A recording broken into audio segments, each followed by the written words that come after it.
Is that an Osmo in your pocket? Or are you just pleased to see me? No? Hey everyone, welcome to Geeksvana. In this video I'll be bringing you my own simple tips and tricks on how to get the most out of your Osmo Pocket. Also, I just wanted to take a moment to mention how thankful I am for all the kind interest you've been showing in the Geeksvana channel lately, and our subscribers for coming back for more. Okay, let's get into it. Tip number 1. Go into the settings menu and click on the wide angle setting. This will mean that you will see everything your camera sees on the little screen, rather than a zoomed in version. Tip number 2, object and face tracking does not work in some of the higher frame rate 4K settings.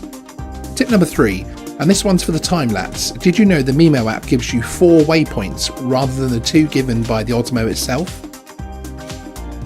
Tip number 4 is regarding the microphones. Remember not to cover either the front or the bottom microphone, especially the bottom microphone, which is actually a noise cancelling one. Also, for the best results, ensure that the microphone is pointed towards the subject you're recording. Tip number 5, Pro settings are now much more accessible from the Pocket itself, and the settings actually stay when you turn the Osmo Pocket on and off.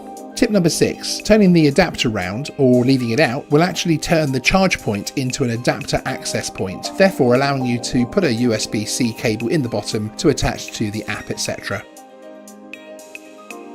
Tip number 7, when you turn off the gimbal, it gives you 8 seconds of gimbal hold to allow you to put back inside its case. And finally, tip number 8, when the Osmo Pocket itself has run out of battery, you can carry on recording by attaching it to a brick. The Pocket itself will start working immediately and will record as long as the brick is providing power. Okay, now you have my own tips and tricks for the Osmo Pocket. Let's hear about your own in the comments below. Thanks for watching Geeksvana, and please like and subscribe to see more content soon.